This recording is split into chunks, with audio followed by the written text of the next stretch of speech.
seeing as funders. These tools offer a competitive edge, enabling businesses to operate with greater precision and efficiency. An example is with your live vehicle tracking and driver behavior monitoring, which can be used by transporters. These are already being offered by some of our tracking companies in the country. There is also blockchain technology, which is revolutionizing supply chain transparency. In the South African context, it could address challenges such as fraud, enhancing compliance, and building trust in cross-border trade. And again, there's another type of technology, which is drone technology. What's good about the drone technology is that it's already been embraced in the country and approved from a regulatory and compliance perspective. We see use of drones, especially in agriculture, where farmers are using it to spray their crops, they're using it to monitor fields, they're using it as a safety and security measure, but would like to see that being used in the transport sector. Drones offer transformative potential in South Africa's transport sector, improving efficiencies, reducing costs, and addressing logistical challenges. Some of these, as an example, include your last mile delivery, which is the transporting of goods, supplies, as well as essentials to remote areas using this technology. It can also be applied in infrastructure monitoring, which means it's the inspection of roads, bridges, and railways for maintenance needs. It can also be used for traffic management. Use of drones provides real-time aerial views of congestion and road conditions. Drones serve as cargo transport as well, delivering lightweight freight and urgent supplies over short distances. Drones can also be applied in security, monitoring transport hubs, warehouses, and routes to prevent theft. Mpumalanga, as the hub of logistics for mining, agriculture, and energy, offers vast opportunities. However, unlocking these requires addressing challenges. And some of these challenges are limited access to finance for women-owned transporters, navigating stringent regulatory requirements, embracing new technologies with limited resources. ABSA is committed to bridging these gaps. We offer tailored solutions, financing solutions. We have, particularly in this province, in Mpumalanga, have ring-fenced a women fund, specifically just for women. As Zez mentioned earlier on, we've got the funds, ladies. But what's required is you to come forward with a viable, commercially viable business so that we can fund you. We not only provide financial funding, but also we provide skills programs for training, mentorship, and digital tools to empower women in transport. I would also like to touch just briefly on compliance and regulation, because that can be a great hindrance or preventer for women to actually move forward in this industry, in the transport industry. Compliance does remain a cornerstone for the transport industry, with evolving regulations around road safety, emissions, driver certification. Staying ahead of these regulations not only ensures sustainability, but positions your business for growth. Women entrepreneurs in transport can lead the way by adopting sustainable practices. And it's very simple. Sometimes you don't need a lot to invest in sustainable practices. Some of these are investing in a greener fleet, such as your electric or hybrid trucks, and exploring alternatives like biofuels, hydrogen-powered vehicles. Early this year, a company called Zero Carbon Charge announced the launch of its subsidiary called Zero Carbon Logistics. The company will be introducing 120 solar PV electric charging stations along national highways across South Africa. This initiative will establish the country's first off-grid, 100% green electric truck charging network. The initial 6 sites will be built on the major N3 freight route between Durban and Johannesburg. This offering is in response to the growing shift by major truck manufacturers to produce electric truck models, with many truck manufacturers already committed to achieving full electric transition by 2040. And I'd like to say that's not far off, ladies. Alternatively, you could invest in projects that improve vehicle efficiencies, such as retrofitting or replacing older fleet with more fuel-efficient models. Also, by improving fuel efficiency by adopting aerodynamic designs. That is how the air flows around the vehicle, minimizing its drag and resistance, so that it creates efficiencies when it comes to fuel and safety. You can also apply low resistance tires and have regular vehicle maintenance to reduce emissions. You can also introduce route optimization technology to reduce fuel consumption and minimize carbon footprint. What also can be explored is the carbon offsetting programs to compensate for emission that can't be immediately reduced. An example of that is your renewable energy projects in your facilities, such as your solar. These efforts would align with South Africa's commitment to environmental preservation while attracting eco-conscious clients and partners. As a bank, we are one of the corporates that are also aligning with the President's ask of aligning with preservation of our planet.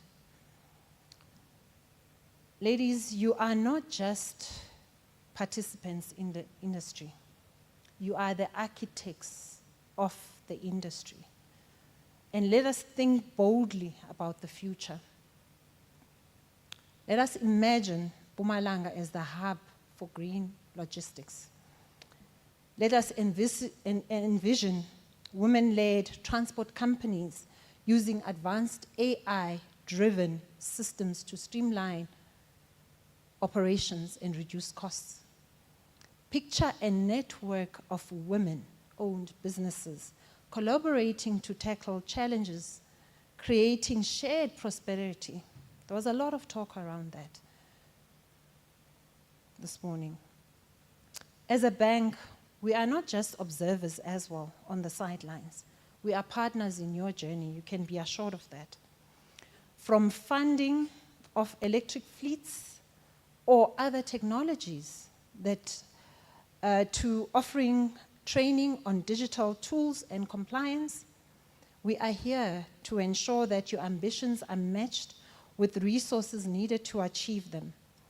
We have dedicated sectors within the bank specializing in transport as an industry, renewable energy or green energy, allowing us to gain valuable insights and tailor our support to meet the needs of the transport industry effectively. Just in closing, I just want to say that the road ahead is yours to define. With resilience, innovation, and I think the HOD mentioned this morning, confidence, and a shared vision. You are transforming not just an industry, but entire communities. Let's build a future where women in transport are celebrated as leaders and innovators for sustainability and progress. I want to lastly say thank you for being here, for your courage to attend this event, and for your unwavering commitment, which we are hoping the next time that the CEO of TETA comes, there will be proof to say this is how the dial has shifted in the province. When she's doing inspections, yes. Let us make this event in particular a catalyst for lasting change. As a bank, we want to write that story with you and support you in writing that story. Thank you.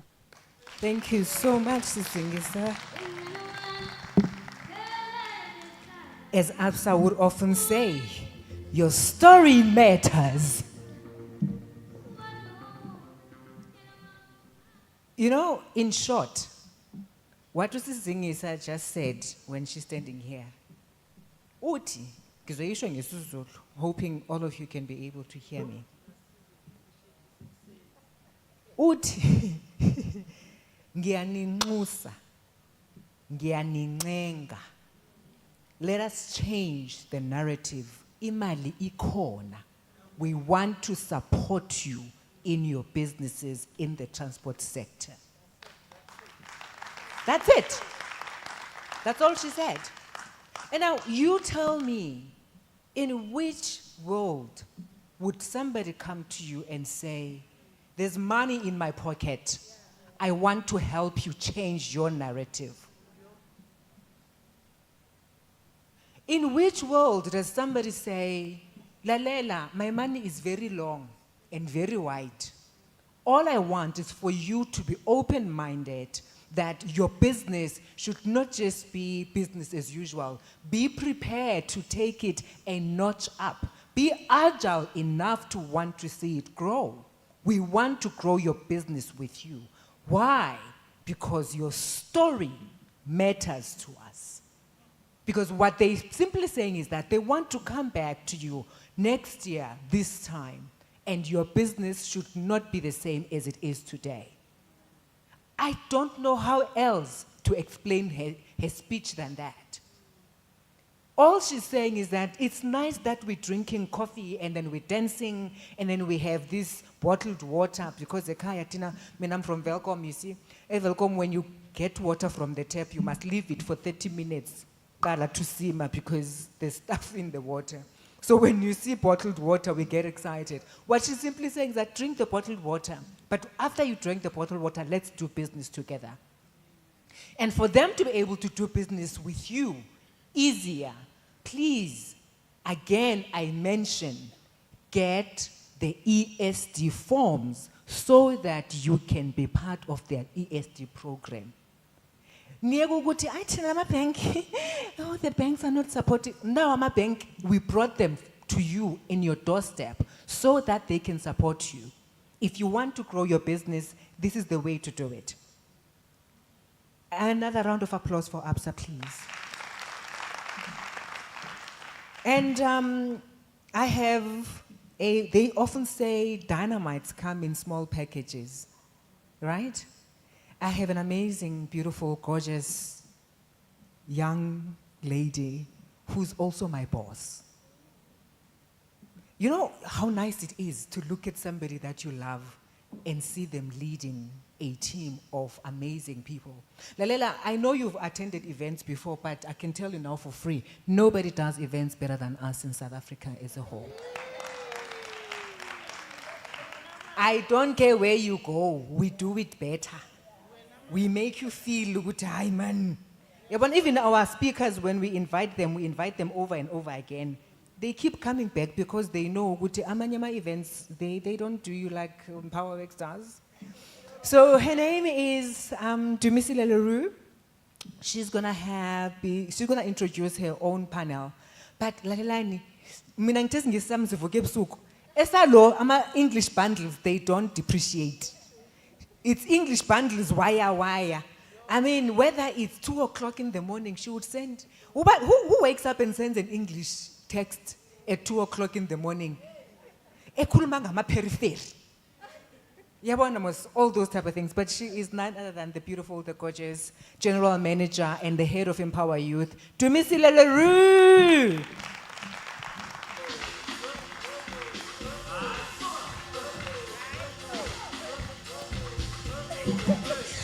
Uyangazi uDJ, uyangazi. Sanibonani la ekhaya. Niyaphila kodwa bomama. Thank you so much for coming. Please look at the lady sitting next to you. Umtshela ukuthi muhle kanjani namhlanje. Yazi sigezile sibahle. Siqale nje lapho.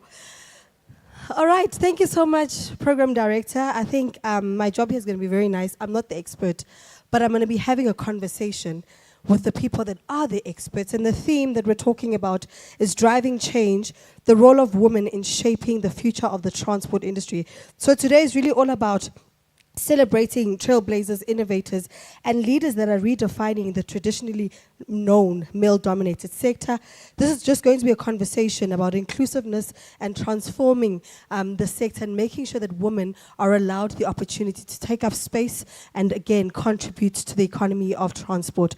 So to help me have this conversation, ladies, please help me to welcome on stage my first panelist, Umama Ututuzegile Mapumulo, the chairperson of Santako. Cela nimshayeleni izandla.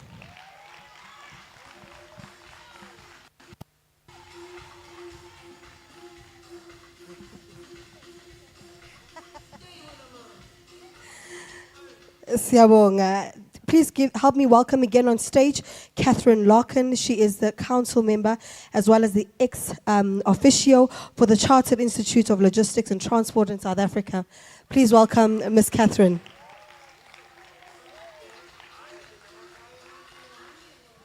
Next up is Ms. Mpumalanga Ekeke, board chairperson rather for the Railway Safety Regulator. Ngicela simamukele ngezandla ezifudumele. And last but not least on my panel is Ms. Simpiwe Skosana, Managing Director for DSP Logistics. Please do give her a warm welcome.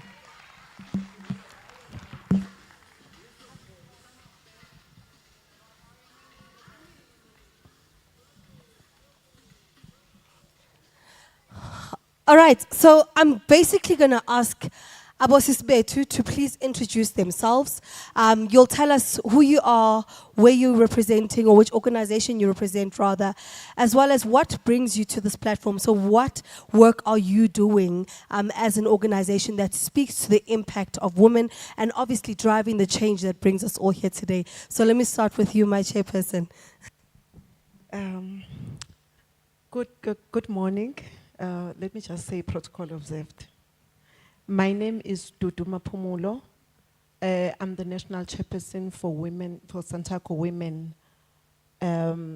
What brings me here today is for me to talk about the opportunities in our space, in the taxi industry, and also take something back home that I'll be working with.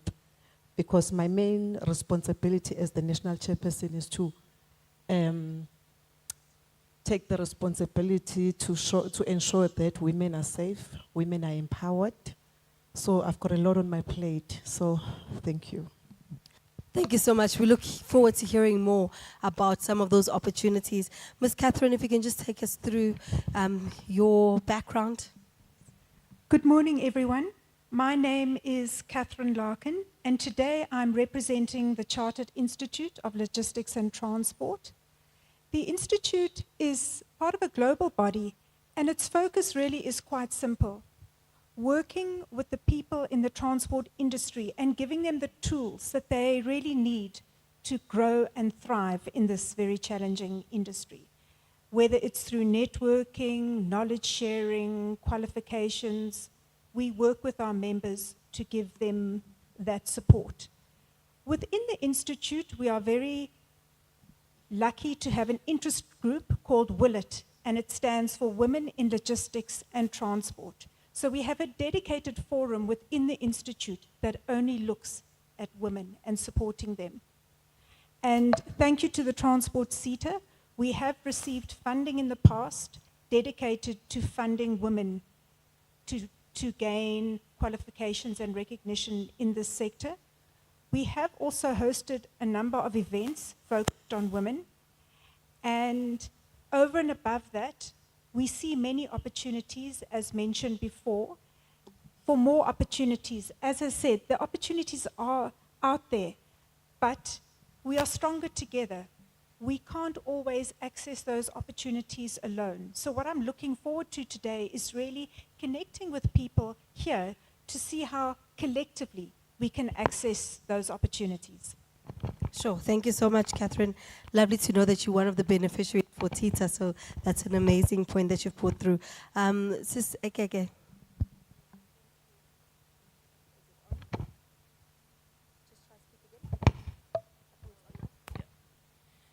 Thank you. Good morning, and let me also stand on the protocol that has already been observed this morning.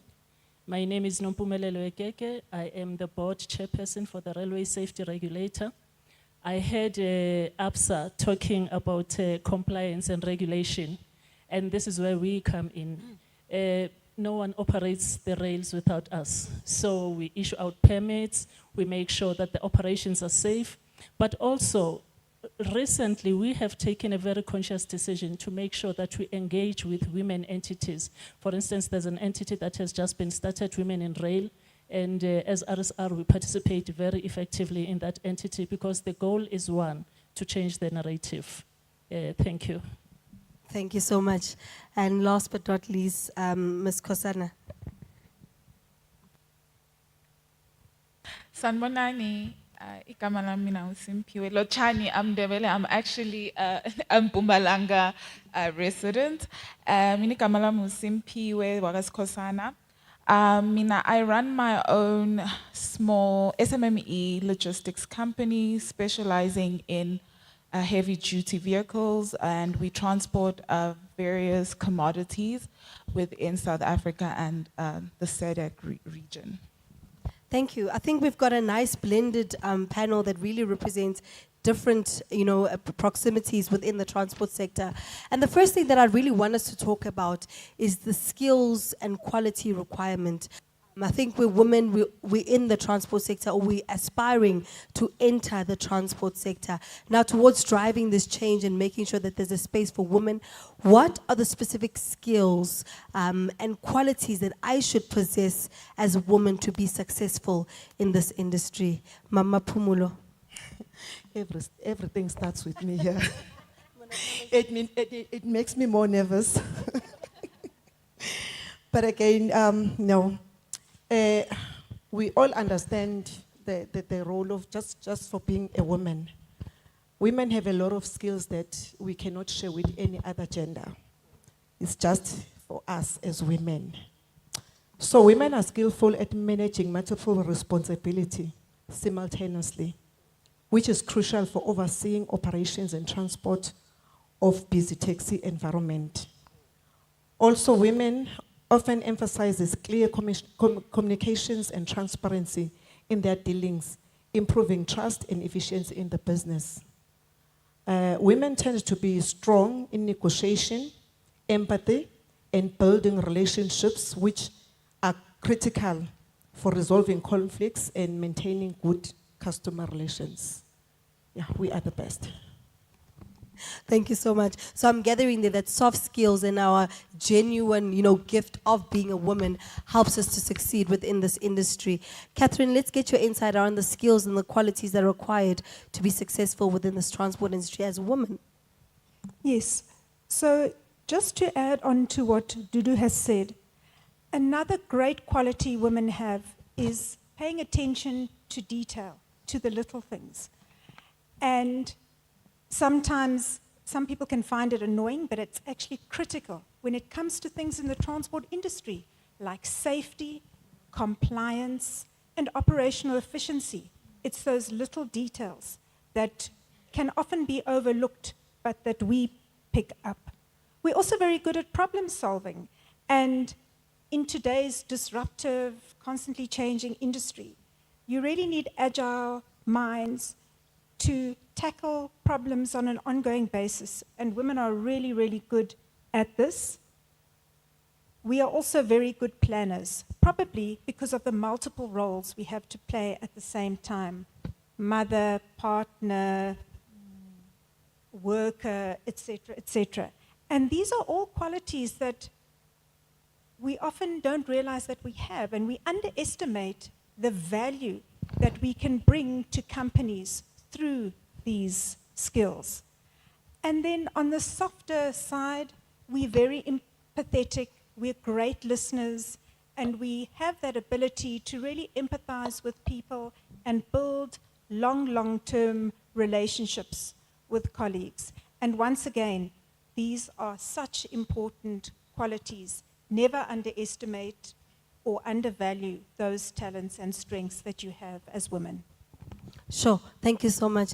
Now, Mr. Keke, what I'd like you to then do for us is, I'd like you to tie in some of these qualities that the two ladies make mention of. Yes, the soft skills, yes, the problem solving, being agile enough, and sort of tied into today's industry within transport, specifically maybe scenarios that could be relatable for the ladies in the audience, that help them to identify, this is a situation in where I could have been empathetic, or where I've solved the problem, or identified even an opportunity for myself. If you could maybe give us that perspective, and I think you can do the same, Simpiwe, when I get to you. Okay, so I'm going to take a little bit on what Zaz has said earlier on about the narrative that women don't support each other. And also take a little bit about what Mapifo said about being confident and all that. So I want to narrate a story.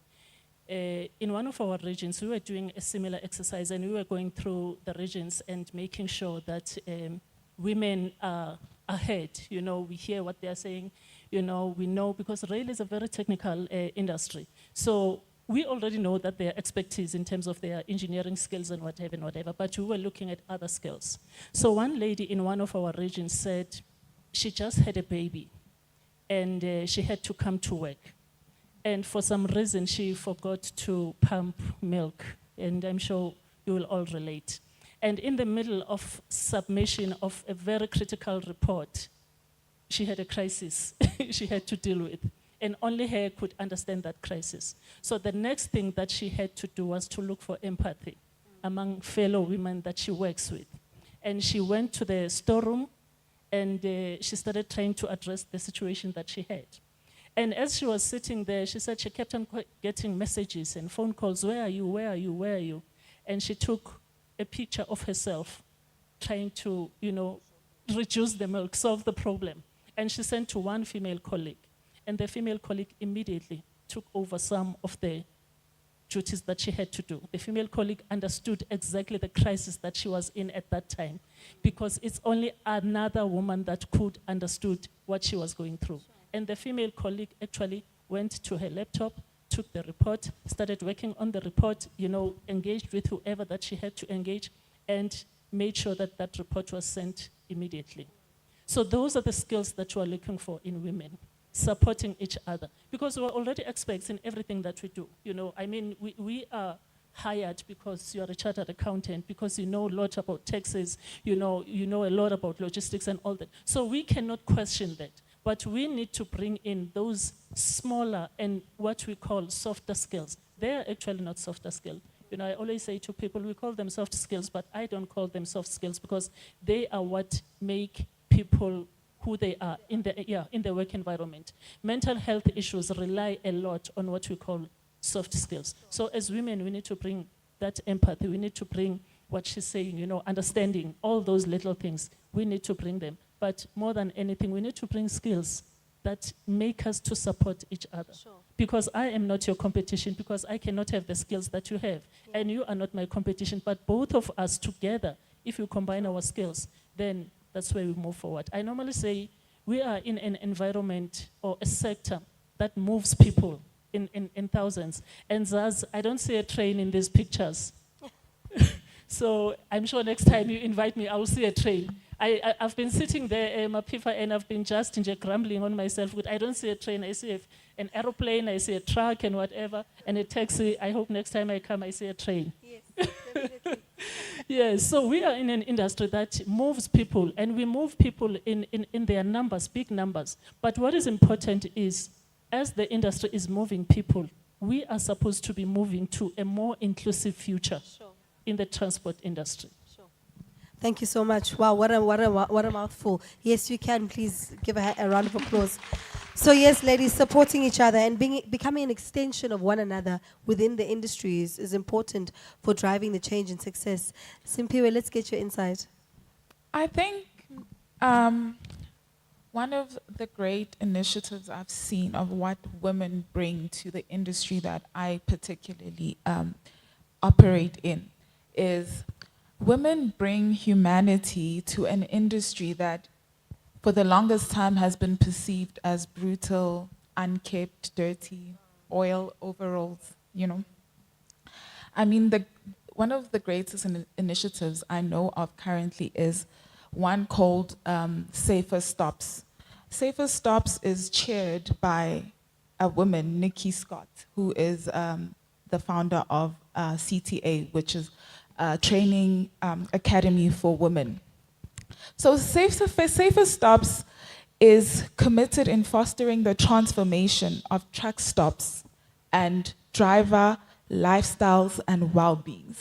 If you see a truck stop today, your ordinary average truck stop is not conducive for a female. And this is one of the barriers that is stopping females in embarking in long-haul careers. Because number one, they're not safe. Number two, there's no facilities for females. So I think what Nikki Scott has done with Safer Stops is something commendable and is one of the greatest examples of what females are bringing in this industry. They are bringing humanity, integrity into an industry that people often look down on. So that is one of the things. And according to, I think AFSA was speaking about telematics and monitoring driver behavior. According to Tracker SA, females are better drivers than males. And that has to do with basically, I don't think females are pressured in the pressure of being irresponsible drivers, or I need to drive in a certain way to prove my masculinity. Yeah. So because they're better drivers, they're saving fuel, there's less fatalities on the road. Sure. That way, less wear and tear and more profitability for the companies. So I think on a driver level, that's what they're bringing. Sure. Thank you for those stats there. I think we are aware, though, that we are better drivers, right? All the time when we're swaying on the road and there's always somebody who's pushing you out the way, usually that other gender. So thank you so much for that, Simpiwe. So I think I love that point because it lends itself to our next topic. And I really want us to delve into the challenges. There's safety, there's compliance, there's the attractiveness of the industry at large. I mean, I think we also still, are biased to our own selves where we see a lot of women driving trucks and taxis and we still have that thing in the back of our minds, are you really doing okay there? So let's talk about these challenges. Let's be open and honest in identifying them and finding solutions to some of these. You know where I'm starting, right? Yeah. Yeah, we all know that taxi industry is a male-dominated industry and it's very rough. So for us women to get in that space, it takes us a lot.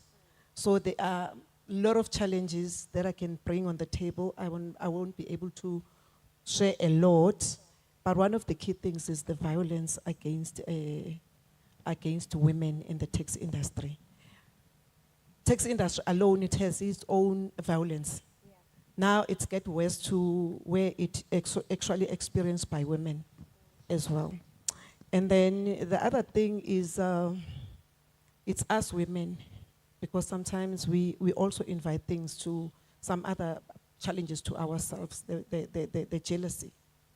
It's one of the things that we somehow we need to work on it and see how best we can get rid of it. And then it's the lack of the skills, the lack of knowledge of the taxi industry. yeah, it's all more about that. Yeah.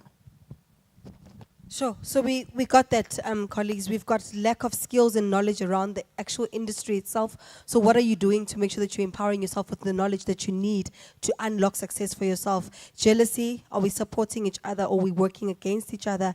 And definitely the violence, towards women within the taxi industry in specific. Let's get your insight then, Catherine, around some of these challenges that we face as women in the transport industry.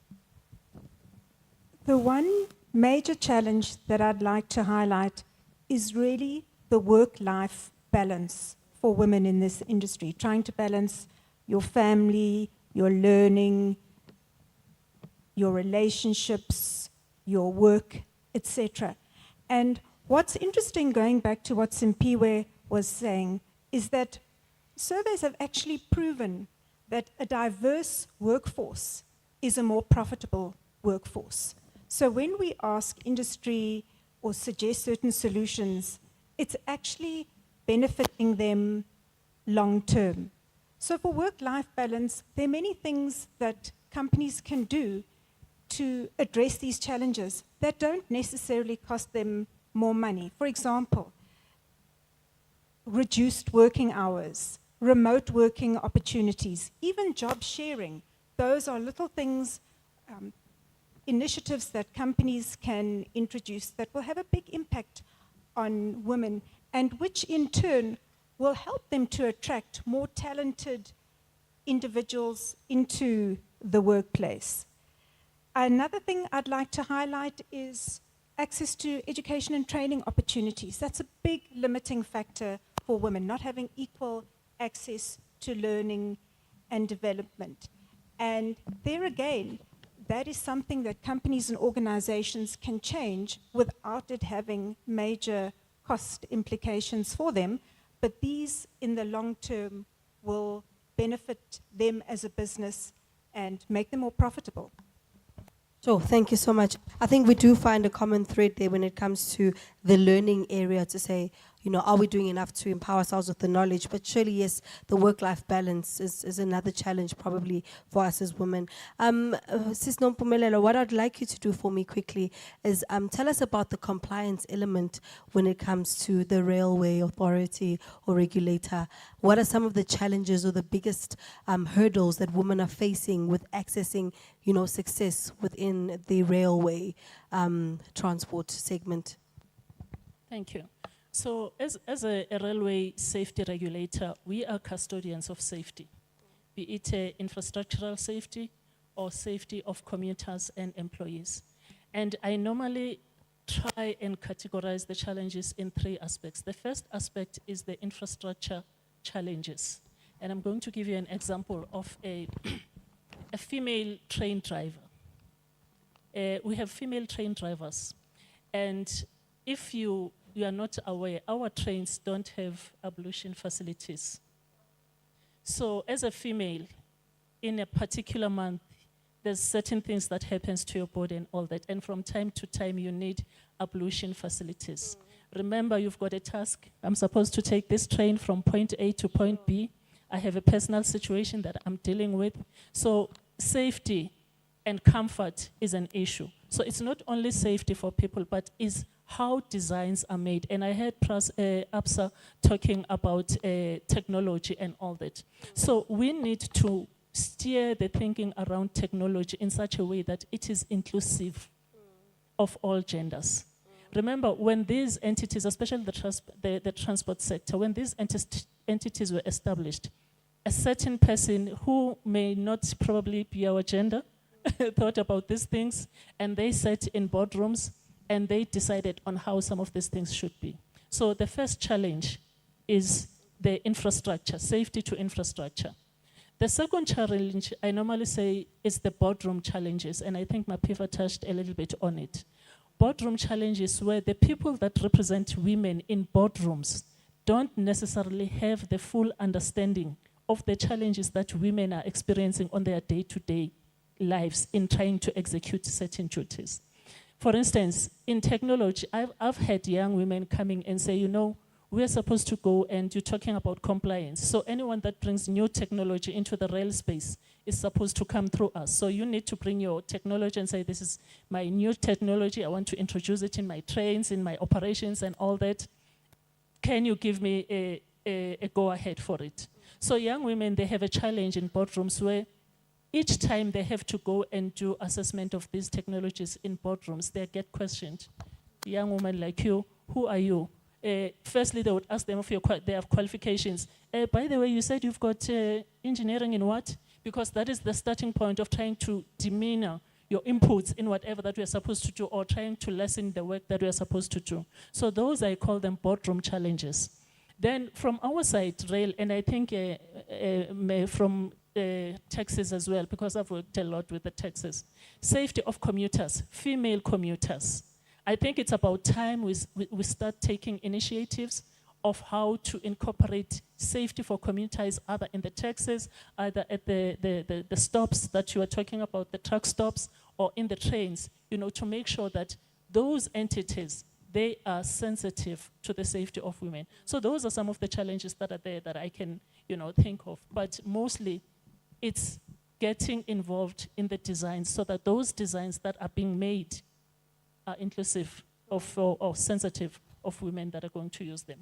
Sure. Thank you so much. Very insightful. So then we've got infrastructure deficit, certainly the boardroom challenge, as well as the safety element. Now moving on to DSP logistics, I want to understand, and I think maybe my audience would also like to know the same. Let's quickly talk about the challenges specifically for women within logistics, even maybe, referring to the most recent, strike action that happened at the border of Maputo, the effect of all of that, and women having been a part of that, how could that then, affect us? And again, borderline is a challenge. I think